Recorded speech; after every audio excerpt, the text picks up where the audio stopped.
Ho ho! What's up, guys, girls, lick aficionados? So today I'm just covering some ways to spice up the Dorian scale to get sort of more jazz sounding, jazz cliche type sounds in the lines. Like I played in the intro a bunch of stuff. I wrote out a few lines in tab. And so the two devices, like so, we're dealing with Dorian. The Dorian scale, D Dorian, right? So we'll have this position, which I'll write out in tab with the chord tones, the arpeggio too, so you can just know that. And then this position of D Dorian with the chord tones as well. And so if you're kind of beginner or intermediate, you know, you may know the scale and the arpeggio, but it's still a little tricky. And there's a lot of ways to come at the scale, like devices to play it. But this is one thing that incorporates, I'm doing two things here. Passing tone lines as a demonstration, and pivot licks. And so a pivot lick is pretty straightforward. Like say we're on the third string, we have C, D, A, okay? That's our notes in Dorian. A passing tone would be to just play, to pass through that one note that's not in the scale, the D flat. That would be a passing tone. But the pivot lick is where we play some notes and then we go down to a lower note, and then when we play our outside note, we continue to go back to that note, so we're pivoting off it. So it's like, or, you know, and then that was a passing tone run. So a pivot run, then a passing tone run tends to sound kind of cool together. Or two pivot runs. You know, there's three.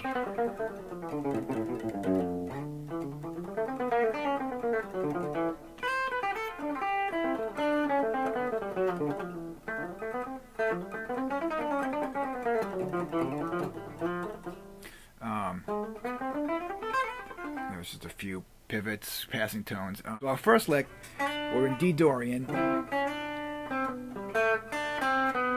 And we're sticking to scale tones here. And creating a pivot lick that just uses notes within the scale already. And then we move to the approach note on the F. Notes surrounding the F, and then we hit the F. Next measure, we're coming from the F up in little F major arpeggio.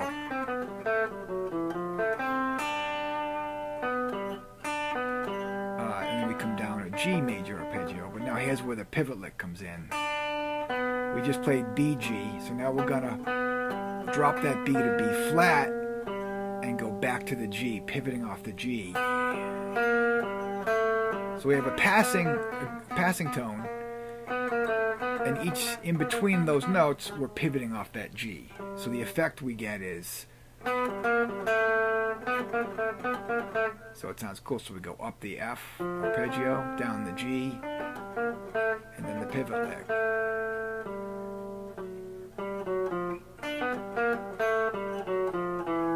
Passing tones, scale tone, passing tone, scale tones. And then we end with an approach on the root. Half step above, root, half step below, whole step above, whole step above. So again.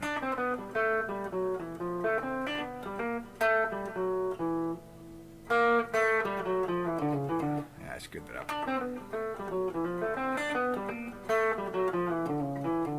So you can see when, you know, you got a groove going, whether it's a funk groove. That's more of a swing groove, but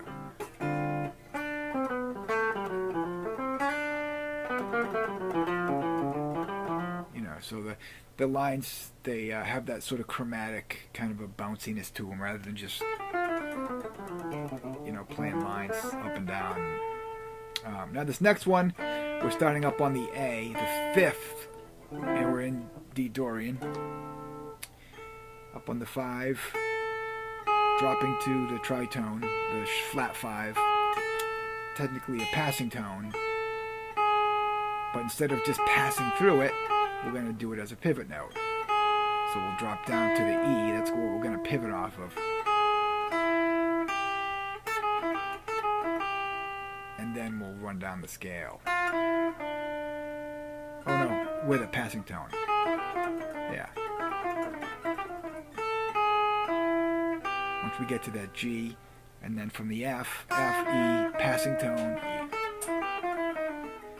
It seems to sound good to have like a pivot, a passing, a pivot lick with a passing tone, and then just a straight chromatic passing tone run. The two work well together.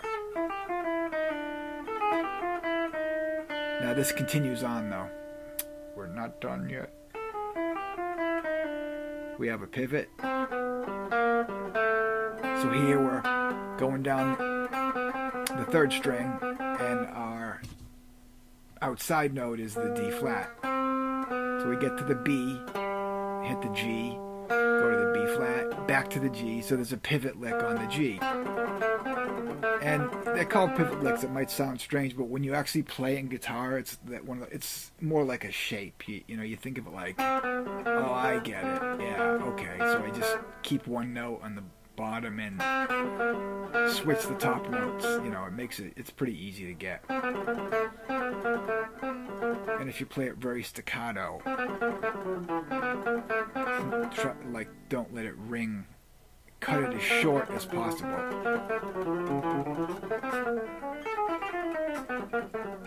It kind of gets like a Pat Martino sound. Alright, where are we? Alright, and then I just end it by going down the arpeggio. Now let's go up to our 5th string, 5th fret of Dorian. The position off the right surrounding our D minor 7 chord right there. And we have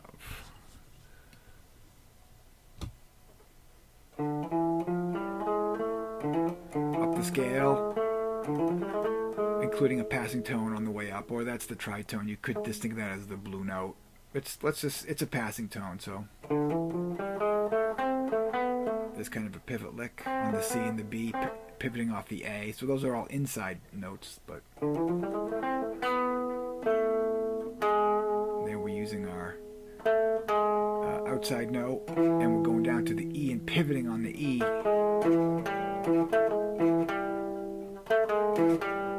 And then down the scale plus a passing tone. So, pivot, then passing. Yeah,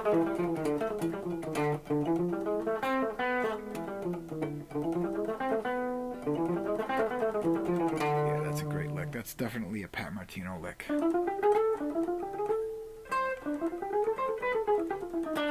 Try that in different positions too.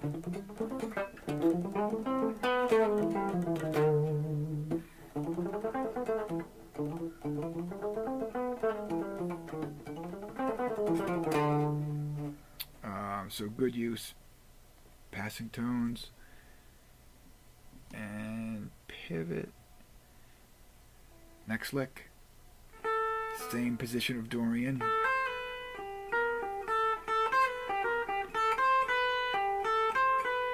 So we're doing that, down to the G, and then here's the pivot, and down the arpeggio.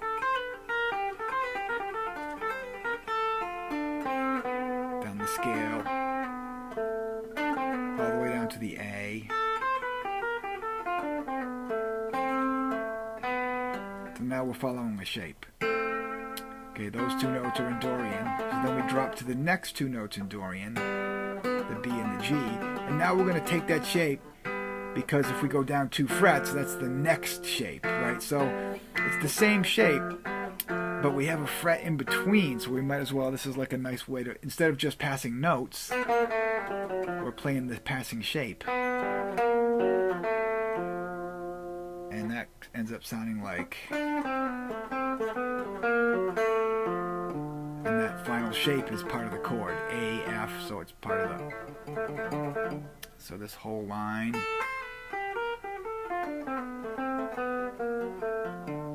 You know, and in context...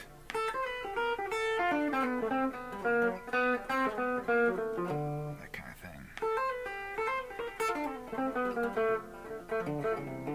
thing. Next in tab is, what do we got? Another lick starting on the A, the high A, pivot lick with a passing tone run down to the third string.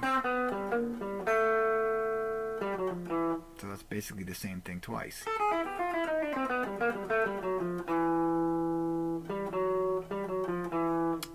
And then at the end we get,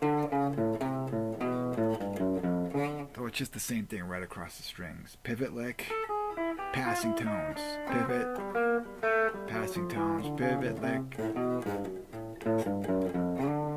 There you go.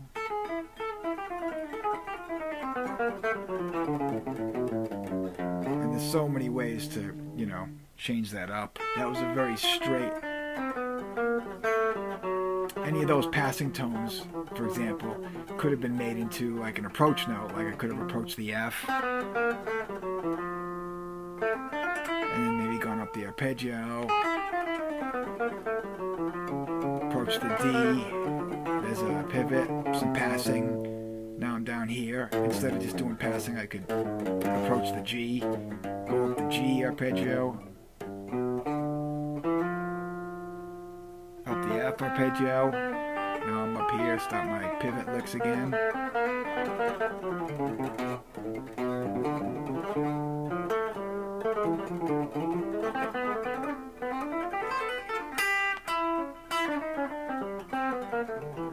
So these pivot licks, they connect, and you know, like this one, if I kept it going, they could connect to that second one, and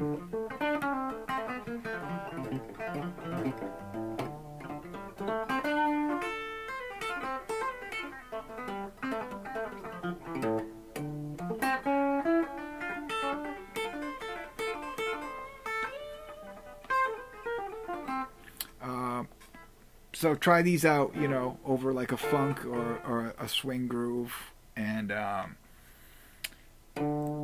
rather than just have to play the scale notes, you know, you could try passing tones, but then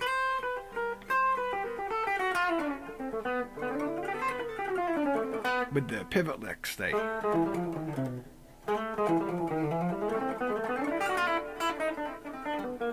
really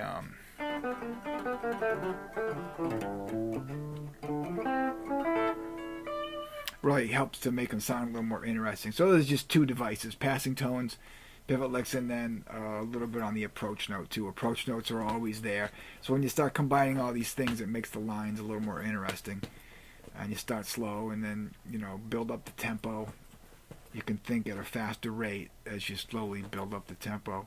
But that's just a couple of things. You can apply this, of course, to any scale. Now, these are D minor 7 licks, so they would also work for G dominant 7. So if you had like a G, good.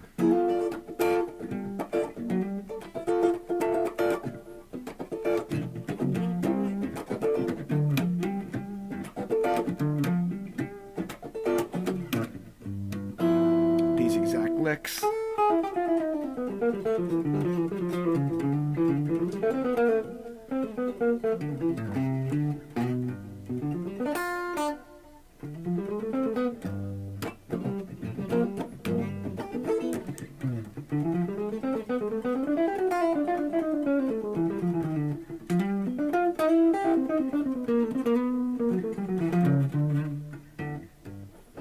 So pretty much playing the same licks there.